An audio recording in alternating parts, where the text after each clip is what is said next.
사랑하십니다.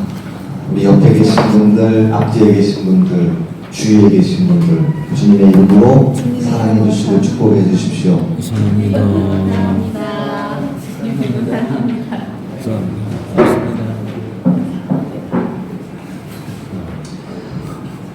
우리가 계속 설교 말씀 가운데 서론 시리즈를 계속 하고 있는데요. 서론 시리즈가 끝나면 여러분들 말씀을 한 번씩 다 읽어보고 계신가요? 시간이 되실 때, 아니 시간을 만들어서 서론 시리즈를 듣고 한 주간 그 말씀을 여러분 다시 한번 읽고 묵상하면, 그러다 보면 한 권이 성경 한 분이 다 통독이 되어줄 줄 믿습니다. 아멘. 믿습니다. 아멘. 오늘 예배소서예요. 저는 이 예배소서를 쭉 읽으면서, 특별히 서론 부분을 읽으면서 저하고는 좀 맞지 않는 베토벤의 운명이라고 하는 교향곡 처음이 생각나더라고요. 처음 어떻게 시작하죠? 빠바바밤 빠바바밤. 이게 잘 아는 대로 이 베토벤 너무 유명한 분이죠. 근데 그 가정을 보면 너무 불우했어요. 아버지도 알코올 중독에 성병에 때로는 아들을 때리고 아들을 연주해서 자기의 어떤 돈을 얻기 위해서 그렇게 아들을 수단했던 그런 아버지. 어머니는 폐결핵 때문에 심하게 고생을 많이 했다 그래요. 부모로부터 많은 것을 재능은 받았지만 많이 서포트를 받지 못했던 불우한 가정 속에서 자라났던 그런 베토벤이 17살 때 어머니를 잃었고 22살, 22살 때 아버지를 잃었다고 해요. 그리고 우리가 아는 것처럼 베토벤은 청각 장애를 가지고 있었어요. 28살에 청각을 잃어버리는 거예요. 그러면서 32살에 유서를 써놓고 자살을 조심해요. 그러던 어느 날 내가 어떻게 살아야 되지? 음악가로서, 연주가로서, 작곡가로서 내가 어떻게 해야 되지 하는 그런 고민 속에서 어느 날 집 근처에 오솔길을 걷다가 어디서 들려오는 새소리에 자신의 인생을 놓고 하는 그 운명의 소리를 듣게 돼요. 그게 바로 따다다단, 세계의 간결한 노크가 같죠. 똑똑똑똑, 요 따다다단, 요걸 들으면서 이 운명이라고 하는 이 교향곡이 나오는 거예요. 우리가 읽었던 이 예배소서의 이 본문, 이 말씀은 지금 바울이 감옥에 있으면서 쓰는 거예요. 감옥에서 주의 복음을 전하다가 감옥에 갇혀있는 자기 자신, 그 가운데서 내가 할 수 있는 거라고는 글을 쓸 수밖에 없는, 예전에 우리 알았던 그 신영복 교수님인가요? 감옥으로부터의 사색이라고 하는 그 할 거는 글을 쓸 수밖에 없어요. 그 좁은 공간에서 몸을 움직이고 싶은데 그래야 자기가 살아야 하는 걸 알지만 몸을 움직일 수 없는, 자유롭게 움직일 수 없는, 그러면서 그런 이 글들을 썼던 그 책이 있었는데 바울도 마찬가지죠. 글을 쓸 수밖에 없었어요. 그런데 그 글을 쓰는 그 맨 처음에 뭐라고 쓰느냐면 찬송하리로다. 3절 말씀입니다. 찬송하리로다 하나님 곧 우리 주 예수 그리스도의 아버지께서. 처음에 나오는 이 단어가 찬송하리로다는 거예요. 경험하고 있는 고난, 그 자기가 처해 있는 그 상황에서도 자기 스스로가 찬송하리로다라고 고백하고 있는데 그것을 예배소에 있는 교인들에게도 권유하는 거예요. 찬송하리로다. 너희들이 지금 처해 있는 환경과 상황 속에서 우리가 하나님이 어떻게 우리를 이끄시고 계시고 하나님께서 우리를 어떻게 인도하고 계시는지 그것을 은밀히 잔잔히 묵상해보고 생각해봐라. 그러는 가운데 너의 입술 속에서 고백하는 것이 찬송하리로다. 오늘 교회력으로 성령 강림 무대 원제 주일인데 우리 한국 교회에서는 일반적으로 7월 첫 주면 맥주 감사절로 지켜요. 맥주절은 초실절이라고 하죠. 그래서 처음 그 수확한 것에 감사해서 드리는 절기예요. 그런데 제가 이렇게 달력을 보다 보니까 문득 옛날 생각이 나는 거예요. 2009년 7월 첫째 주. 그 첫째 주를 기억하시는 분들이 여기 계실지 모르겠어요. 그 2009년 7월 첫째 주는 저희 교회가 처음 인도에서 교회로 예배를 드렸던 주간이 바로 7월 첫째 주였어요. 저쪽 힐팍에 있는 CSI 평신도 훈련센터, 여기는 라이트 빌딩이라고 하는데요. 처음 그곳에서 예배를 드렸어요. 그렇게 8년이라고 하는 시간이 지났는데 지금 그 시간을 경험했던 분들은 여기 한 분도 계시지 않아요. 지금 이곳으로 이렇게 옮겨온 지가 3년이 조금 더 지나가고 있는데 대부분 그 기간을 지금도 다 여기 계시는 분들은 다 새롭게 오신 분들이에요. 그 8년 동안 일을 이렇게 다시 한번 생각을 해보니까 교회가 교회되기 하기 위해서 헌신하고 수고하신 분들이 너무 많더라고요. 교회가 교회되게 한다라고 하는 건 어떤 의미냐면 처음에 시작할 때 교회는 교회 건물만 있었어요.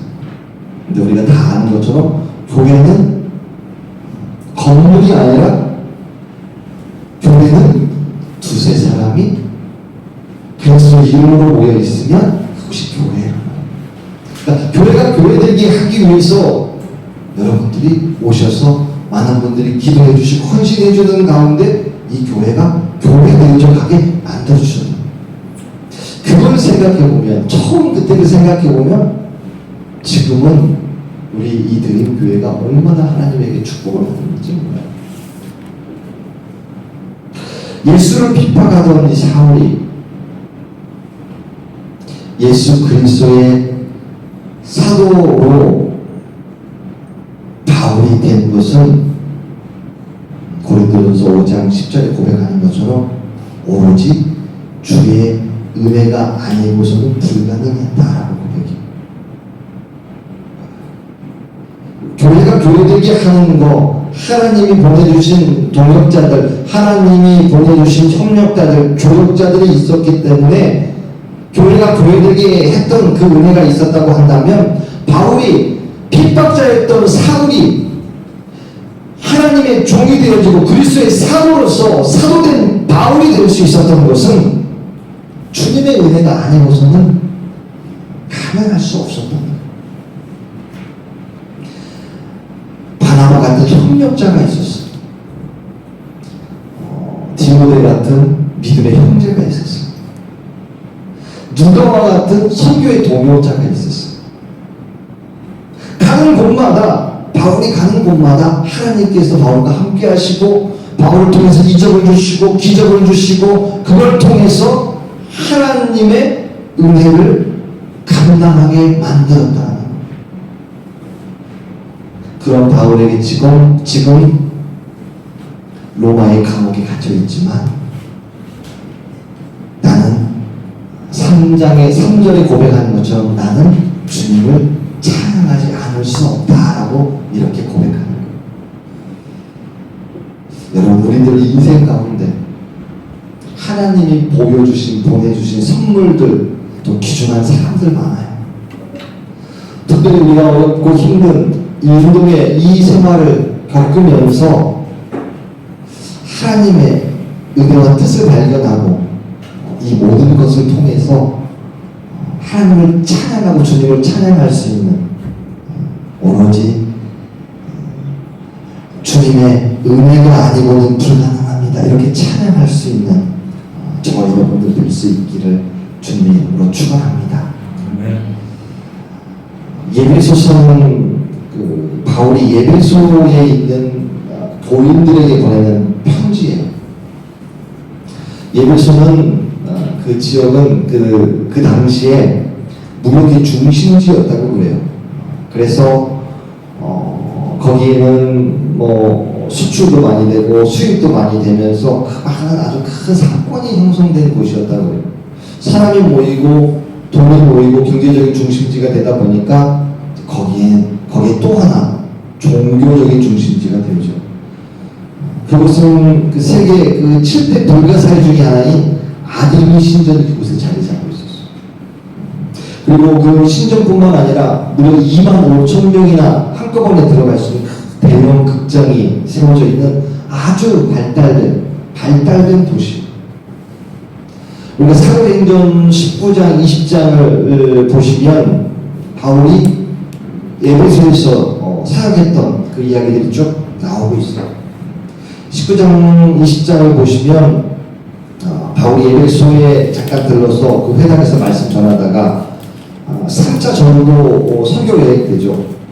에베소의 두란노 서원에서 2년간 거기서 목회를 하면서 말씀을 가르쳐요. 우상의 도시, 아담의 신전이 있는 모든 신들의 아주 많은 사람들이 모든 우상에 빠져 있는 그 도시에 거기서 복음을 증거하는데 그 복음을 통해서 수많은 사람들이 자신들이 가지고 있었던 어떤 부적들 그리고 어떤 이적을 베푸는 그런 그 기록되어 있는 그런 책들을 다 가지고 와가지고 그걸 불태우는 그런 일이 일어나요. 사도행전 19장에 보니까 그것의 가치가 은 5만의 가치가 있었다. 노동자 은 하나가 노동자 하루의 품삯이라고 하면 어마어마한 액수죠. 5만의 은 5만의 가치. 그러다 보니까 그 우상을 만드는 그 제조업자였던 그 데메드리오라고 하는 사람이 그걸 가지고 자신의 이익이 이제 손해를 보니까 사람들을 선동해가지고 저 사람은 아담의 신을 모독하는 자다 뭐 이런 식으로 하면서 바울을 비판하고 결국 그걸로 인해서 바울이 예배소 생활을 마치고 떠나야 되는 상황에 이르는 거예요. 그래서 사도행전 20장을 보니까 20장 36절에 보니까 사도 바울을 전송하면서 에베소 교인들이 바울을 안고 목 무릎을 꿇고 그 모든 사람들과 함께 기도하니 다 크게 울며 바울의 목을 안고 입을 맞추고 다시 그 얼굴을 보지 못하리라 한 말로 말미암아 더욱 근심하고 배까지 그를 전송하니라. 이렇게 큰 내적을 가지고 있었던 이 바울이 지금 감옥에 갇혀있다고 하는 소식을 들고 그러니까 이 에베소 교인들 얼마나 마음이 아팠어요. 얼마나 낙심하고 있었어요.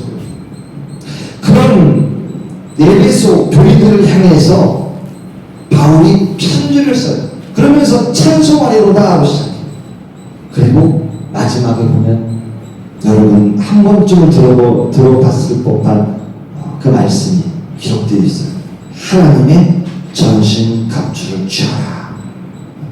진리의 띠와 의의 흉배와 평안의 복음을 예비한 신을 신고 믿음의 방패를 가지고 구원의 투구를 쓰고 성령의 검을 가지고 담대히 믿음을 세워라. 그걸로 마귀의 관계를 이겨가고 그걸로 지금 너희들 힘들고 어려운 것들을 극복해 나가는 믿음의 리빌딩을 하라. 이것이 사도 바울이 예배소에 있는 교인들에게 편지하는 내용이라는 거예요. 예배소 교회의 교인들, 그 교회를 리빌딩하고 그곳에 시장을 생각하고 있는 그 성도들을 리빌딩하는 데 있어서 사도 바울이 이 말하는 첫 번째가 뭐냐? 첫 번째가 하나 되게 하라는 거예요. 하나 되게 하라. 2장 14절 말씀 보시면 그는 우리의 화평이신지라 둘로 하나를 만드사 원수된 것 곧 중간에 막힌 담을 자기의 육체로 하시고 4장 1절 이하를 보시면 너희가 부르심을 받은 일에 합당하게 행하며 모든 겸손과 온유로 하고 오래 참음으로 사람 가운데서 연락하고 평안의 명줄로 성령이 하나 되게 하신 것을 힘써 지키라. 하나 되게 하는 것, 이것이 신앙을 리빌딩하고 교회를 리빌딩하는 거예요. 말씀에 여러 가지 예화가 나오는데요. 교회에는 여러 지체들이 있어요. 어떤 사람은 사도로, 어떤 사람은 선지자로, 어떤 사람은 복음 전하는데, 어떤 사람은 목사로, 교사로, 이렇게 여러 지체로 우리가 부름을 받았어요. 이 모든 사람들이 그리스도의 복음을 전하는 것, 주님의 몸된 교회를 위해서 봉사하는 것 지체로 부름을 받았다는 것. 교회는 우리 몸으로 비유될 수 있겠죠. 그리고 그 몸에는 여러 가지 신체 기관들이 있어요. 눈이 있고요, 입이 있고요, 손이 있고 발이 있어요. 각각의 역할이 있죠. 손은 손대로, 발은 발대로 하는 일들이 있어요. 입은 입대로, 눈은 눈대로 하는 역할들이 있어요. 어느 것 하나 필요 없는 것이 없다는 것. 여기 계신 저와 여러분이 모두는 주님 몸된 교회의 그 신체 한 일부분이에요. 그러니까 어느 분 하나 소중하지 않은 사람이 없다는 거예요. 각자의 역할과 각자의 기능이 있어요. 말씀을 전하는 자, 말씀을 가르치는 자, 말씀을 듣는 자, 예배를 준비하고 식당에서 성가대로서 봉사하고 사역하는 이 모든 것, 심지어는 여기에 앉아서 말씀만 듣고 있어도 그것은 하나님의 몸된 교회의 지체로서의 역할을 감당합니다. 말씀을 전하는 자가 있으면 누가 있어야 돼요? 말씀을 듣는 자가 있어요. 그래서 교회를 리빌딩하고 신앙을 리빌딩하는 데에 이 모든 교회의 이 막힌 담들을 허물고 하나가 되기를 힘써라라고 말씀합니다. 두 번째, 교회의 리빌딩을 위해서, 성도의 리빌딩을 위해서, 신앙의 리빌딩을 위해서는 옛사람을 버리고 새사람을 입으라라고 말씀하고 있어요. 옛사람과 새사람은요, 우리가 쉽게 그리스도를 알기 이전과 그리스도를 안 이후로 생각해 볼 수 있어요. 그리스도를 알기 이전에는 어둠의 자녀였어요. 그러나 우리가 그리스도를 알고 난 다음에는 빛의 자녀로 비유할 수 있는 거예요.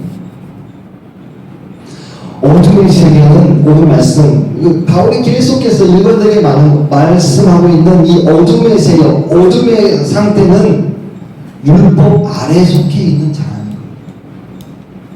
거예요. 율법 아래.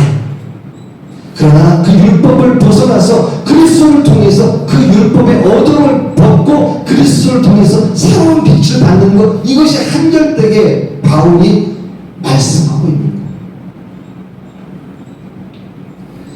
율법 아래에 있다는 것은요, 법이 있어야 안정감을 느끼는 분들이 있어요.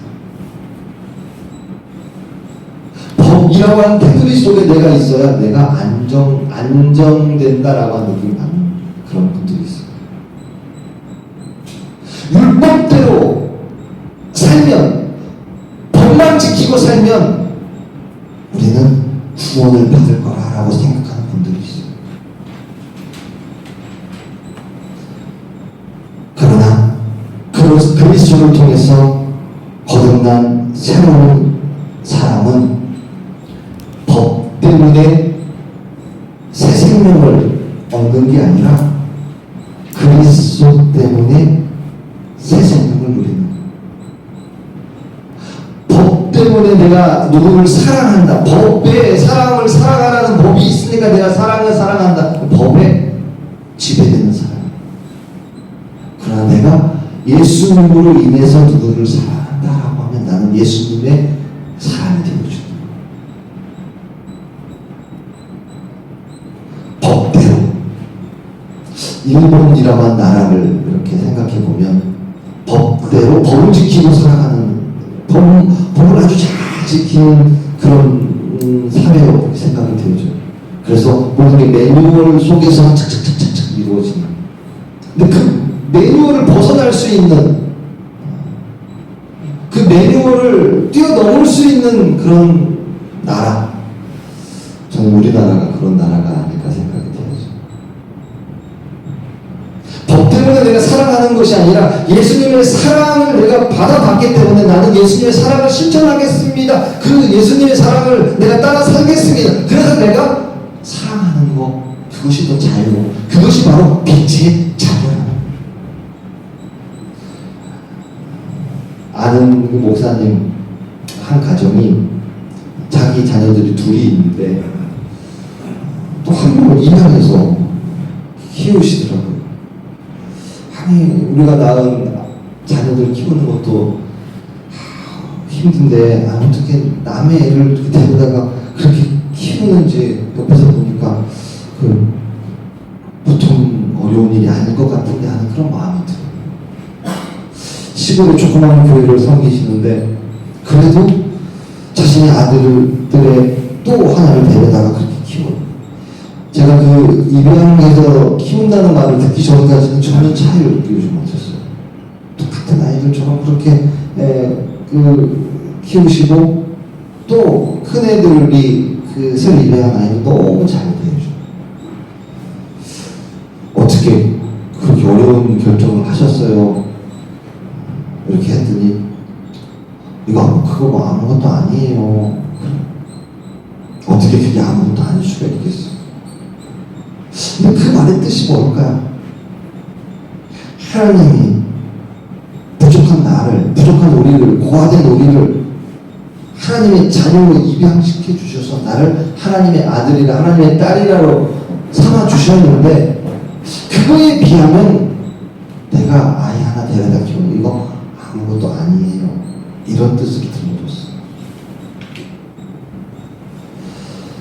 사도 바울은 오늘 본문에서 조건 없는 선택과 양자됨의 은혜를 다시 상기시키면서 이것이 우리가 하나님을 찬양하며 살아가야 되는 이유라고 말씀합니다.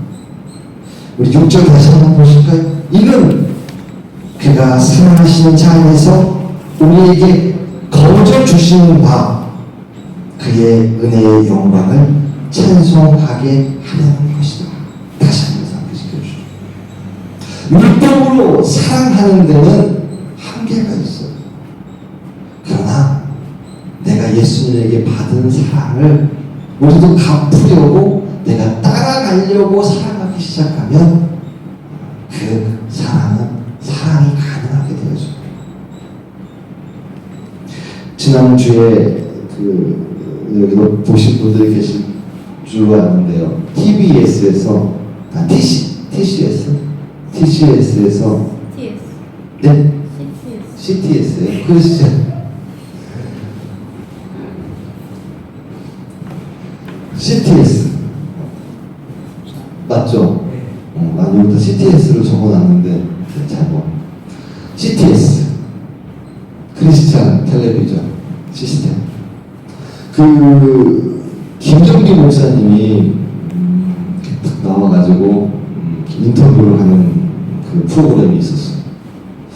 이렇게 저희랑 가까운 분이 이렇게 공중파 TV에 이렇게 딱 나오니까 자랑스럽기도 하고 부럽기도 하고 야, 나도 8년째니까 10년째 불러주시지 않을까. 근데 그 이야기를 이렇게 쭉 듣고 나면서 참 많이 저도 도전도 됐고 하나님 죄송합니다. 이렇게 열심히 하시는 분도 계시는데 하는 그런 생각도 들었고. 근데 그 내용을 쭉 이렇게 듣다가 보니까 그 김동기 목사님하고 같이 나왔던 육순종 목사님이 이렇게 이야기를 하는 게 그 마음속에 와닿는데요. 인도에는 힌두교에 여러 가지 신들이 있잖아요. 시바 신을 믿는 사람들, 또 비신용, 가네시를 믿는 사람들, 뭐 이런 다양한 신들을 믿는 사람들이 있는데 그 사람들의 그 생각은 어느 신이 세냐라고 하는 거예요. 시바 신이 최고다. 아니 가네시가 최고다. 힘도 세고 돈도 많이 벌게 해주고 그러니까 그 신이 최고다 생각해서 그 신을 따르는 그 사람들은 이 자신들이 믿는 그 신이 최고라고 최고 힘세다라고 생각하니까 그 신을 따른다는 거예요.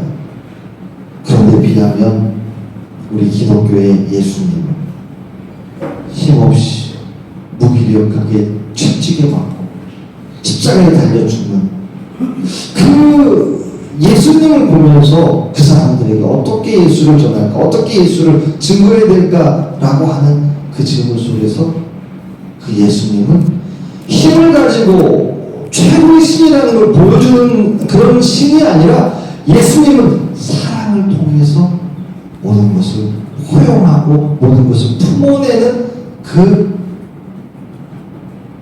신이라고 하는 걸로 사람들에게 증거할 때 결국 사랑이 싸움이라는 것, 어떻게 끝까지 사랑할 수 있느냐, 이것이 우리 기독교의 핵심이고 이것이 우리 기독교가 증거해야 될 거라는 거예요.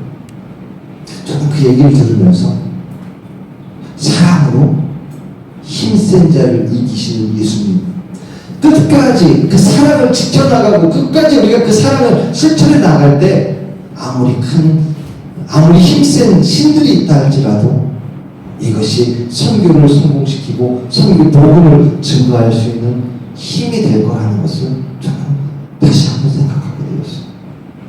사랑으로 끝까지 승리하시는 저와 여러분 될 수 있기를 주님의 이름으로 축원합니다. 아멘. 그렇게 사랑으로 예수님을 믿어 새롭게 된 사람은 4장 26절부터 보시면 여러분 이웃에게 돈을 얻어도 하룻밤이 지나고 나면 그분 다 삭히는, 그렇게 사랑으로 예수님을 믿어 새롭게 된 사람은 아내와 남편이 5장 22절 이해하죠. 아내와 남편이 누가 주도권을 잡느냐 이걸 가지고 싸우는 게 아니라 서로 순종하고 어떻게 끝까지 사랑할 수 있느냐를 그걸 가지고 고민하는 사람들이에요. 6장 1절에 보시면 자녀와 부모가 서로 공경하고 서로 가르치고 양육하고 율법이 아니라 하나님 아버지가 보여주신 그 사랑을 믿고 따르는 순종하는 그렇게 양육해 나가는 거예요. 6장 5절 이하에서 보시면 종과 주인의 관계에서도 서로를 주께 섬기듯이 섬겨나가는 거예요. 사랑으로 옛사람을 버리고 새 사랑으로 다시 회복, 다시 리빌딩해 나가는 거예요. 마지막으로 우리가 주님의 몸된 교회로 리빌딩 되기 위해서는 하나님의 전신 감추를 입으라. 6장 10절에서 11절 말씀 끝으로 너희가 주 안에서와 그 힘의 능력으로 강건하여지고 마귀의 관계를 능히 대적하기 위하여 하나님의 전신 감추를 입으라 라고 말씀하고 있어요. 그리스도의 새로운 피조물로 살아가려고 할 땐 마귀의 관계가 늘 시험을 우리를 유혹해요. 특히 좋은 일이 있을 때, 그 좋은 일이 있을 때 시험거리가 찾아올 때가 참 많아요. 예수님이 사역하시려고 40일간 광야에서 금식하시잖아요. 그때에 마귀가 도둑떡을 만들라 시험해. 성전에서 뛰어내려라. 나에게 절해라. 이 세상 모든 권세를 내가 너에게 주겠다. 유혹해. 좋은 것이 있을 때 마귀는 그때 우리를 유혹하고 시험하고 우리를 넘어뜨리려고 한다는 거예요. 그럴 때 성령의 전신 갑주를, 하나님이 주시는 전신 갑주를 입는 거예요. 진리를 이기고 흰배를 차고 평안의 백운의 예비한 신을 신고 믿음의 방패를 가지고 구원의 투구를 가지고 성령의 검을 가지고 그거를 방어하고 그것을 막아내고 이겨내고 싸워내고 승리하라는 거예요. 은혜를 받으면 좋은 일이 있을 때 내가 높이 올라가면 올라갈수록 그때 마귀의 시험거리가 유혹거리가 더 많아져요. 요즘 한창 장관들 또 고위공직자들 청문회가 계속되고 있잖아요. 여러분 그걸 보시면서 어떤 생각하셨어요?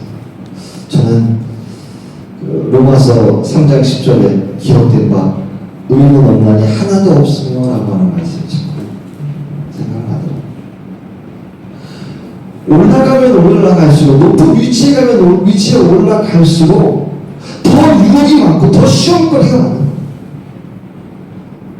하나님이 우리들에게 일을 맡겨주셨는데 그 말을 맡겨주신 일이 많으면 많을수록 우리는 유혹이 많고 시험거리가 많기 때문에 마귀가 언제 우리를 공격하려고 할지 모르기 때문에 하나님이 나에게 일을 많이 맡겨주면 맡겨줄수록 우리는 기도해야 돼요. 하나님께 매달려야 돼요. 그런데 내가 커지면 커질수록 높아지면 높아질수록 내가 영향력이 있어지면 있어질수록 우리는 점점 하나님을 의지하는 게 아니라 내가 높아졌구나 생각하면서 나를 믿고 내 힘을 믿고 점점 기도하지 않더라. 예전에 아프면 기도했어요. 아프면 기도하고 하나님께 매달리려고 시작했어요.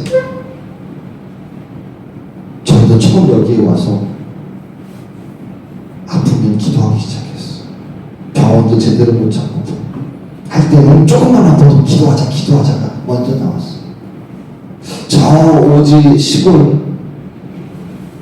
병원도 약국도 없는 곳에 가서 아픈 사람들 보면 기도해주고 치유가 되어질 수 있도록 함께 기도하는 그런 일들을 통해서 이적이 일어났고 치유가 일어났고 기적이 일어났었는데 그때 하나님을 믿는 그 기도의 힘을 더 의지했었는데 지금은 주위에 약국이 너무 많고 치료력이 얼마나 좋은 게 많은지. 그런데 병원부터 가라고 해요. 아픈 분들 신방하면서도 기도하고 있으면서도 병원 가서 약 먹는 게 더 좋은데라는 마음이 내 마음속에 들 때가 많아요. 그러나 사람의 마음과 몸을 치유하시는 분은 하나님인 줄 믿으시기 원합니다. 의사는 약은 치료하고 어느 단계까지는 할 수 있어요. 그러나 그것이 완치되어지고 그것이 완전히 회복되게 하시는 것은 하나님이 하시는 거예요. 그걸 믿음을 통해서 기도하는 거예요. 아픈 것을 위해서 기도하고 내가 물질적으로 어려울 때 하나님 앞에 기도하고 내가 할 수 없는 것이 있을 때 기도하고 그 기도를 통해서 내 영향력이 커지면 커질수록 나에게 기도거리가 더 많다는 걸 생각하고 하나님에게 더 의지할 수 있을 때 그때 하나님이 우리를 사랑해 주신다. 여유가 있을수록 높이 올라갈수록 하나님의 전신 갑주로 무장하는 거예요. 성경에서도 보면 스스로 강하다고 하다가 넘어지는 경우들이 너무 많아요. 여러분 모세가 넘어질 때가 언제였을까? 모세의 그 강점은 뭐였냐면 온유함이 지면에 있는 모든 사람보다 승하다 할 정도로 온유함이었습니다. 한결같이 하나님에게 민족의 지도자로서 이스라엘 백성들을 저 출애굽에서 가나안까지 이끌어가는 그 역할을 맡았을 때 온유함 때문에 하나님께서 사용하셨는데 그 온유함으로 끝까지 하지 못하고 민수기 20장 10절 우리가 너희를 위하여 이 반석에서 물을 내랴 하면서 하나님도 시키지 않았다. 반석을 2번 쳐서 요거 취소해. 나도 이렇게 되면 안 돼. 그것으로 인해서 결국은 가나안 땅에 못 들어가는 겁니다. 충분히 여러분 이해가 되실 거예요. 우리가 지금 민수기를 큐티하면서 아니 계속해서 왜 이 이스라엘 백성들은 왜 물 없다고 왜 하나님 앞에 원망하고 불평하고 먹을 게 없다고 추워 죽겠다고 이렇게 왜 계속해서 하나님이 직접 보여주시고 증거를 보여주시는데 왜 저렇게 원망하는지 우리는 이해가 되겠지만 모세는 성경 말씀은 그랬으면 안 되는 거예요. 온유함이 모든 지면의 사람보다 승하다. 그 온유함이 최고의 강점인데 끝까지 밀어붙였어요. 그래서 우리가 어느 상황, 어느 환경에 처해서든지 내가 거기서 실수하지 않도록 하나님의 전신갑주를 입으라는 거예요. 하나님의 전신갑주를 통해서 내가 내 안에 있는 하나님이 주시는 힘으로 이겨내고 물리쳐내고 승리해 나가는 것. 오늘 말씀을 정리할게요. 에베소 교회가 믿음을 리빌딩하고 그 성도들의 신앙을 리빌딩하는 데는 한 몸으로 하나 되기 힘씁니다. 사랑으로 옛사람을 버리고 새 사람으로 거듭나는 것. 하나님의 전신갑주를 통해서 시험과 유혹을 이겨내는 그런 성도로 살아가는 것. 여기 계신 저와 여러분 우리 한 몸 되기 힘쓰기를 원합니다. 옛사람을 버리고 새 사람으로 세워지기를 원합니다. 하나님의 전신갑주를 통해서 내게 좋은 것들, 내 장점들, 강점들 그것을 더 이어갈 수 있는 저와 여러분들 될 수 있기를 주님의 이름으로 축원합니다. 좋으신 하나님, 저희들 예배소의 성도들처럼 바울이 고백하는 것처럼 하나님 저희들 하나님의 온전한 사람으로 하나 되어 새 사람으로 거듭나 하나님이 주시는 이 전신갑주를 통해서 주님 우리를 리빌딩하고 새롭게 세워지기를 원합니다. 하나님 저희들 좋을 때일수록 하나님 더 하나님께 매달리고 기도할 수 있는 성도들 되게 하여 주시옵소서. 언제 어느 때 악한 영이 우리를 감싸고 우리를 공격해서 하나님의 영광을 가리는 일들이 없도록 주님 우리를 도와주시옵소서. 늘 감사드리며 사랑 많으신 예수님 이름으로 기도드렸사옵나이다. 아멘.